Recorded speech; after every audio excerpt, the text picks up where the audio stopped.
Olá, boa tarde, né, a todas e todos.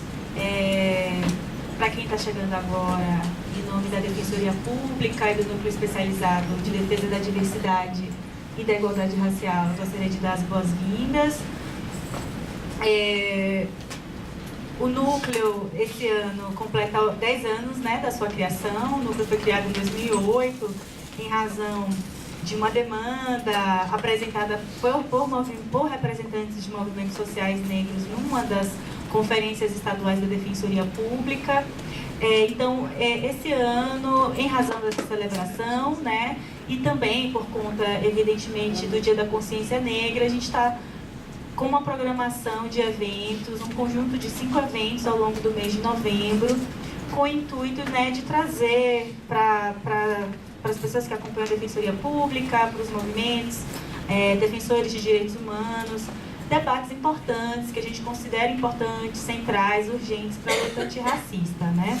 Nós iniciamos o nosso Novembro Negro, como a gente tem chamado essa sequência de eventos, no dia 6 de novembro, com o Cine Debate. Estivemos aqui na presença da professora Ana Luísa Flausina, e com também a presença da Mafuane Odara, do Instituto Avon, discutindo o documentário da Ana Flausina, Além do Espelho, um documentário que por hora não tem circulação ainda liberada, mas que em breve vocês poderão acessar. E foi um momento muito especial para a gente poder abrir a nossa programação com a Ana Flausina, que é uma referência, né, nacional no debate em relação à questão do genocídio, né, com um livro chamado Corpo Negro Caído no Chão, o Sistema Penal e o Projeto Genocida do Estado Brasileiro. E, mais uma vez, a gente vai tocar, né, nessa questão do genocídio aqui hoje. Então, a nossa abertura já trouxe alguns elementos para esse debate que eu acho que vai permear, de alguma maneira, essa nossa programação. Hoje, especificamente, é o nosso segundo evento, né? Nós temos aqui, para esse primeiro momento, a presença do professor Adilson José Moreira. O tema do nosso debate hoje são 130 anos de abolição inconclusa, perspectivas emancipatórias em face do genocídio negro. O professor Adilson é doutor em Direito Constitucional Comparado pela Faculdade de Direito da Universidade de Harvard, doutor em Direito Constitucional pela Faculdade de Direito da UFMG, com estágio doutoral sanduíche na Faculdade de Direito da Universidade de Yale, Master of Laws pela Faculdade de Direito da Universidade de Harvard, mestre em Direito Constitucional pela UFMG, onde também é bacharel.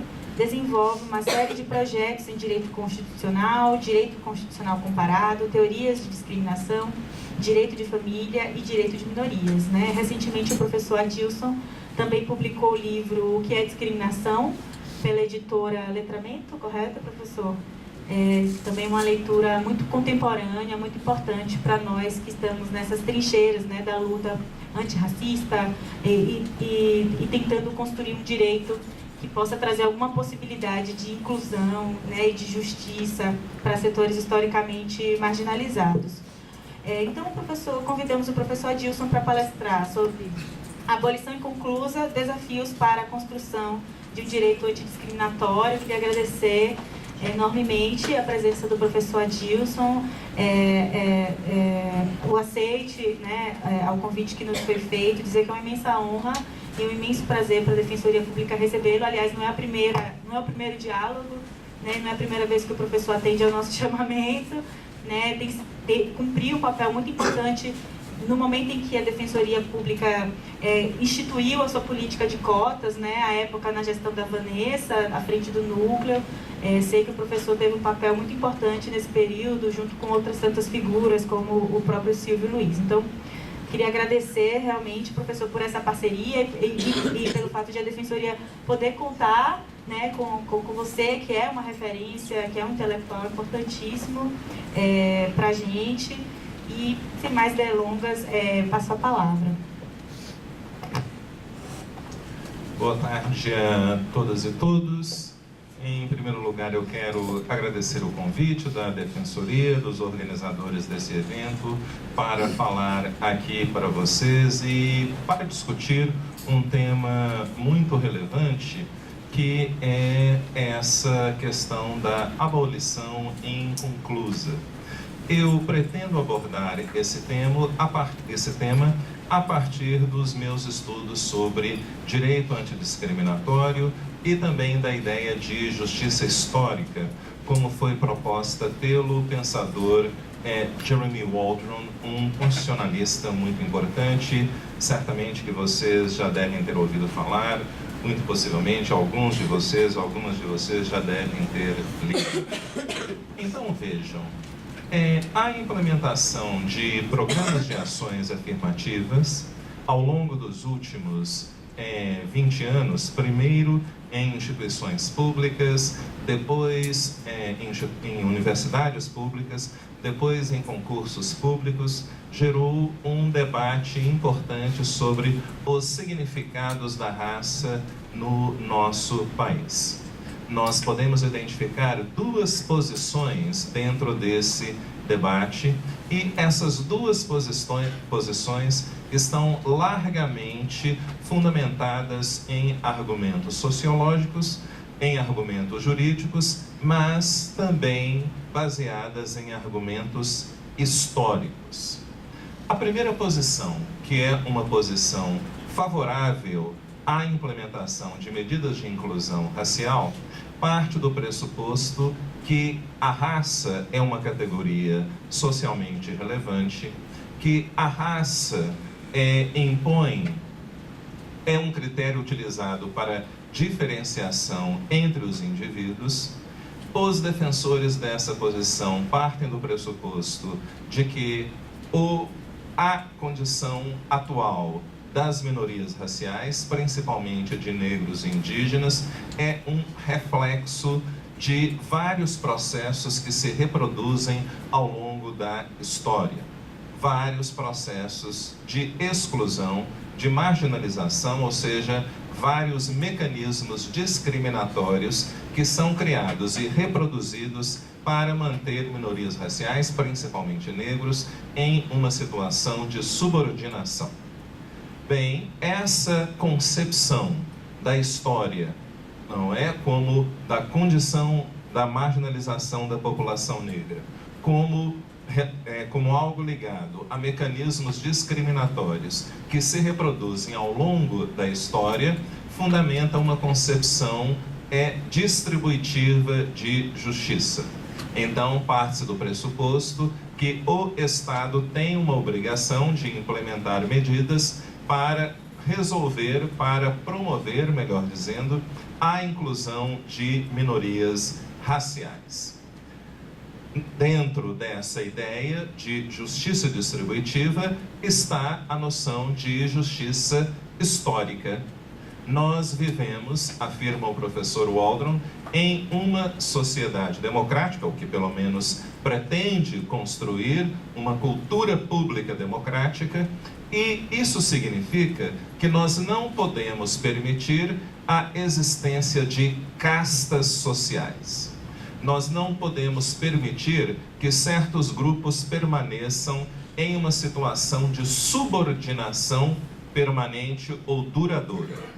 O Estado precisa fazer, as instituições estatais precisam fazer alguma coisa, precisam implementar medidas destinadas à eliminação desses mecanismos de exclusão, precisam implementar políticas públicas que permitam a mobilidade social desse grupo. Então, o que o professor Waldron, junto com outros autores, chama de justiça histórica, significa isso: o reconhecimento da influência dos mecanismos de exclusão na promoção da marginalização de grupos minoritários. O que a repetição, o que a reprodução desses grupos, desses mecanismos de exclusão, causam ao longo do tempo o que se chama de discriminação estrutural. Ou seja, as disparidades raciais vão se reproduzindo ao longo do tempo, mas também por todos os aspectos da vida social. Na educação, no acesso à educação, na permanência dentro das instituições educacionais, no acesso à saúde, no sistema criminal, no sistema político, ou seja, a existência de mecanismos discriminatórios. Em todos esses aspectos, promove o que? A exclusão duradoura, a marginalização e a impossibilidade das pessoas poderem ter mobilidade social. A outra posição dentro desse debate sobre a constitucionalidade de medidas que procuram promover a inclusão de minorias raciais.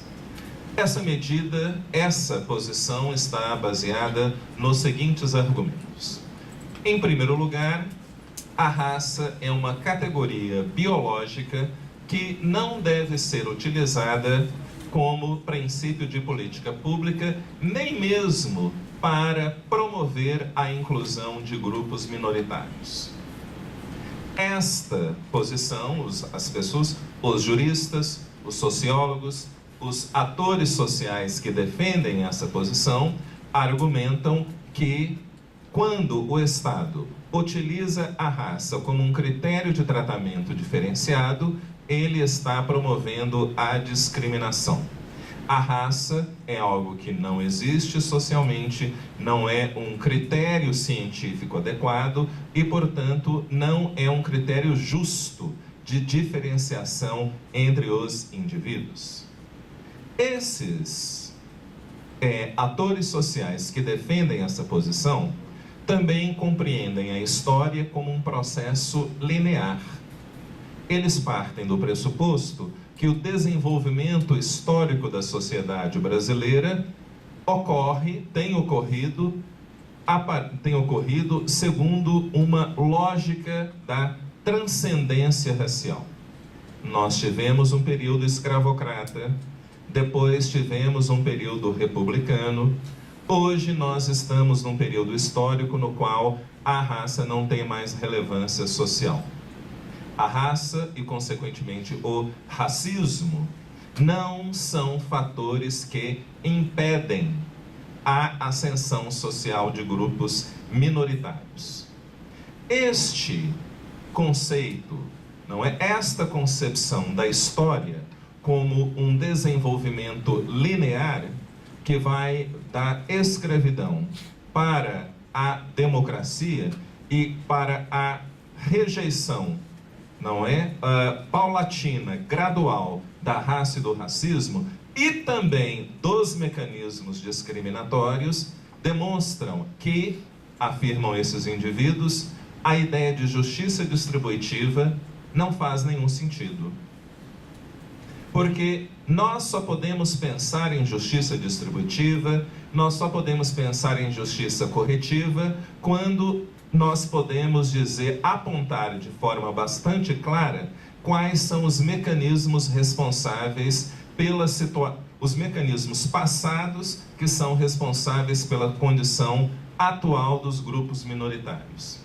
E a escravidão ocorreu, não é, há séculos atrás, ela acabou em 1888, portanto, ela não pode ser utilizada, não é? Ela não tem mais qualquer influência na condição atual dos indivíduos, mais especificamente da população negra.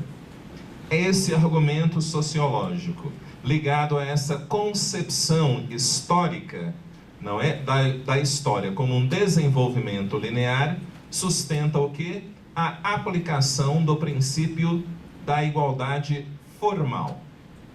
Então, negros e brancos devem ser tratados da mesma maneira. Essa concepção da história como um desenvolvimento linear também justifica a utilização de uma concepção de justiça simétrica.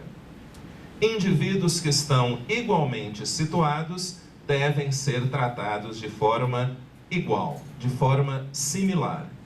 eu não tenho motivos, portanto, para implementar políticas sociais baseadas na raça ou dirigidas a grupos raciais específicos, porque a raça não tem significação social. Bem, esta segunda narrativa, essa segunda concepção da relevância da história dentro da nossa sociedade, essa segunda concepção, essa segunda narrativa, esse segundo discurso racial sobre a relevância do racismo na nossa sociedade é predominante. Ela é predominante, por exemplo, nos meios de comunicação. Nós assistimos filmes, nós assistimos novelas, nós assistimos programas, não é? De reportagens, nós assistimos o noticiário e sempre ouvimos essa coisa, esse mesmo argumento. Porque nós precisamos de ações afirmativas, negros e brancos estão na mesma situação, não há qualquer necessidade da implementação de políticas específicas para isso. Nós vivemos, e aqui é a segunda parte especialmente importante dessa posição. Nós vivemos numa sociedade que conseguiu transcender a questão racial. E essa transcendência racial está baseada em um aspecto muito particular da história brasileira, que é a questão da miscigenação. Então, no Brasil, nós tivemos uma miscigenação racial, nós tivemos também uma miscigenação cultural. Então, essa ideia de uma sociedade culturalmente, racialmente miscigenada não é apenas um dado biológico, não é algo que nós efetivamente percebemos quando andamos nas ruas brasileiras. Essa miscigenação significa que o brasileiro, seja ele branco ou negro, constrói a sua identidade a partir dessa concepção do Brasil como uma nação miscigenada. Então, ninguém se classifica, afirmam essas pessoas, como branco ou como negro. Nós somos brasileiros e essa identidade nacional, que é uma identidade miscigenada, tem uma transcendência, tem uma relevância maior do que identidades particulares, especialmente a identidade racial. Esse argumento da homogeneidade racial é utilizado com argumentos jurídicos, notoriamente com o argumento do individualismo, que é um elemento chave do discurso jurídico, principalmente do liberalismo jurídico. Então, essa segunda posição espelha o que eu e outros autores temos chamado do liberalismo racial brasileiro. E o liberalismo racial brasileiro está baseado nesses pressupostos, na articulação entre homogeneidade racial e igualdade formal. Como a raça não tem relevância no país, como todos nós temos uma ancestralidade composta da contribuição europeia, da contribuição africana, da contribuição ameríndia, e como, isso é especialmente importante, essa miscigenação está inscrita no próprio genoma, essa posição foi amplamente reforçada desde 2000 com a publicação de um artigo chamado O Retrato Molecular do Brasil, publicado de autoria do geneticista Sérgio Pena, professor da Universidade Federal de Minas Gerais. Esse artigo, O Retrato Genético Brasileiro, depois ele escreveu um artigo, isso foi publicado em 1999, depois ele publicou um artigo em 2004, cujo título é De que forma a genética pode determinar os beneficiários de programas de ações afirmativas.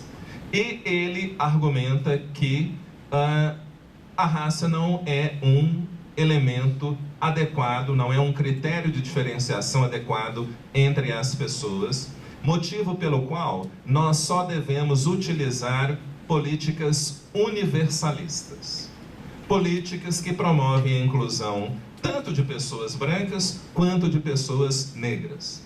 Portanto, se nós estamos comprometidos com a inclusão de grupos minoritários, nós devemos utilizar medidas de cunho universal. Cotas sociais, por exemplo. Cotas sociais beneficiarão tanto o branco pobre quanto a pessoa negra pobre. Então, essa convergência entre homogeneidade racial e o individualismo liberal são os dois elementos centrais do liberalismo racial brasileiro. Bem, então a pergunta é a seguinte: qual das duas posições é correta? Ou, melhor dizendo, qual das duas posições reflete o desenvolvimento histórico desta nação? Qual dessas duas posições reflete a realidade social e o histórico das relações raciais no Brasil?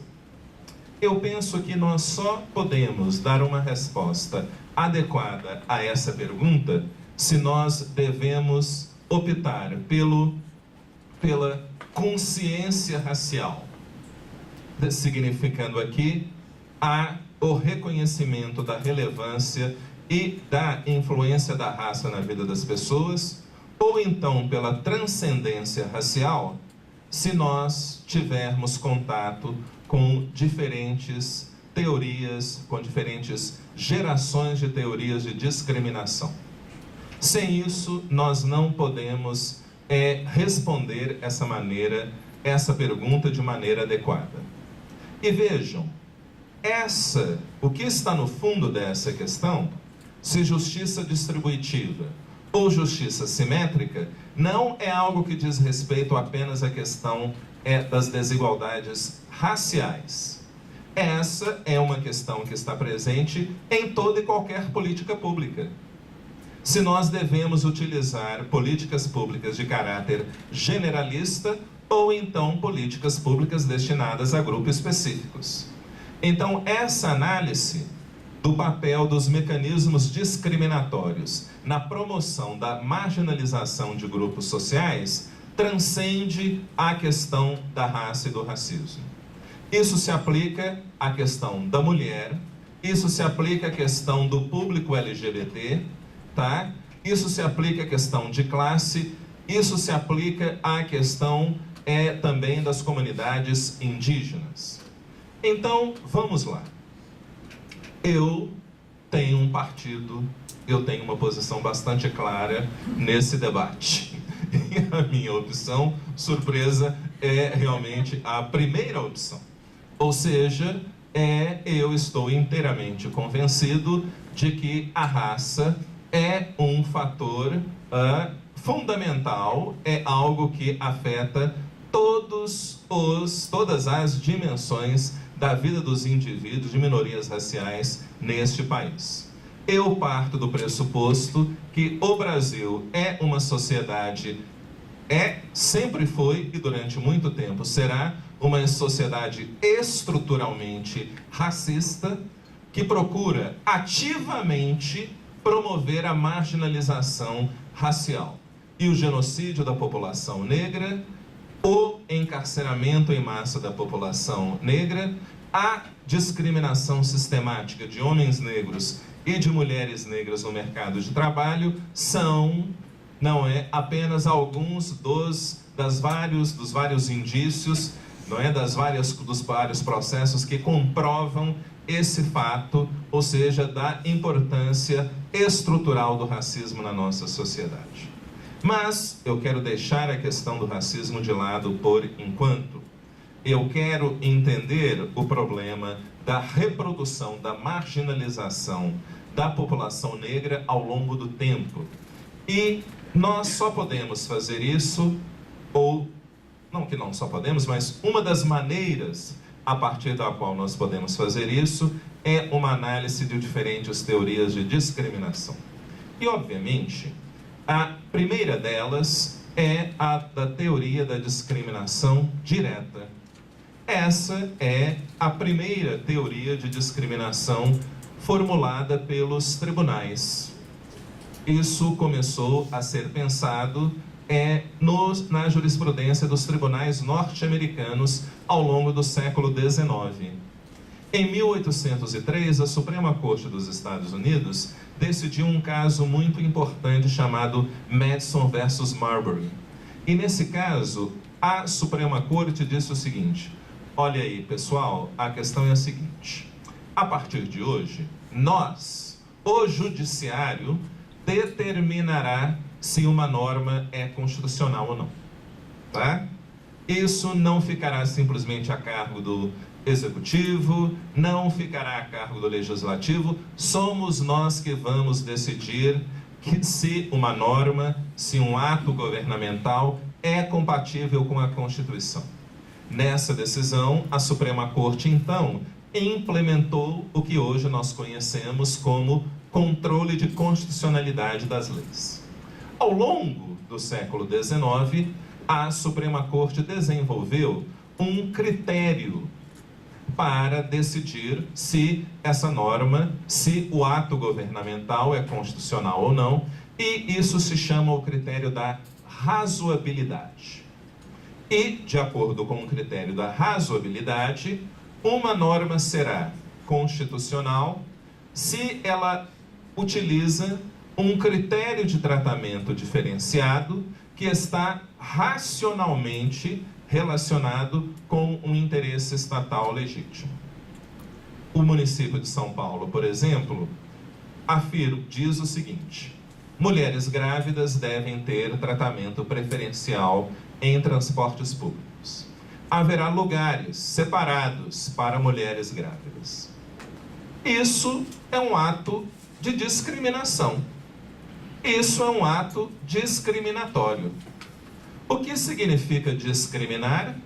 Discriminar significa classificar indivíduos de acordo com um determinado critério. Esse é o sentido de discriminar. Então, o município de São Paulo está dizendo: olha, nós reconhecemos que mulheres grávidas estão em uma situação de vulnerabilidade. E, em função disso, elas terão tratamento preferencial no transporte público. Isso é um ato de classificação de acordo com um determinado critério. Portanto, esse é um ato discriminatório. Agora, a questão é a seguinte: esse ato pode ser justificado politicamente, moralmente, legalmente justificado? Eu preciso analisar se há alguma correlação entre esse critério de tratamento diferenciado, a condição de gravidez, e o interesse estatal legítimo. Nesse caso, sim, há, porque a função primordial do Estado é proteger a vida. Esse é o interesse estatal legítimo. Então, desde então, os tribunais de todo o mundo começaram a utilizar esse critério específico para verificar a racionalidade de atos, de normas jurídicas. Bem, então, a primeira forma de discriminação que surgiu foi a da discriminação direta. Isso significa o seguinte: um sujeito discrimina o outro quando ele voluntariamente, quando ele arbitrariamente trata uma pessoa de maneira incorreta, trata uma pessoa de maneira discriminatória, trata uma pessoa a partir da intenção de discriminar. Tá certo? Negros, indígenas, mulheres, homossexuais são vítimas da discriminação direta? São vítimas frequentes da discriminação direta ao longo da história. Então, ao longo da história brasileira, negros, principalmente no período após a proclamação da abolição da escravidão, negros sempre foram impedidos de ter acesso à escola. Negros sempre foram impedidos de ter acesso ao mercado de trabalho. Havia, como nós sabemos, legislações também que discriminavam, pessoas negras ou dificultavam o exercício das religiões de matriz africana. Então, a discriminação direta, o tratamento arbitrário, intencional, de pessoas a partir de um critério proibido por lei, sempre esteve presente e ainda continua. Isso aconteceu, tem acontecido ao longo dos últimos 130 anos, em todos os aspectos da vida da população negra. No contato com a polícia, dentro do sistema educacional, dentro do sistema de saúde, obviamente dentro do emprego. Então, em todos os aspectos, nós temos a discriminação direta.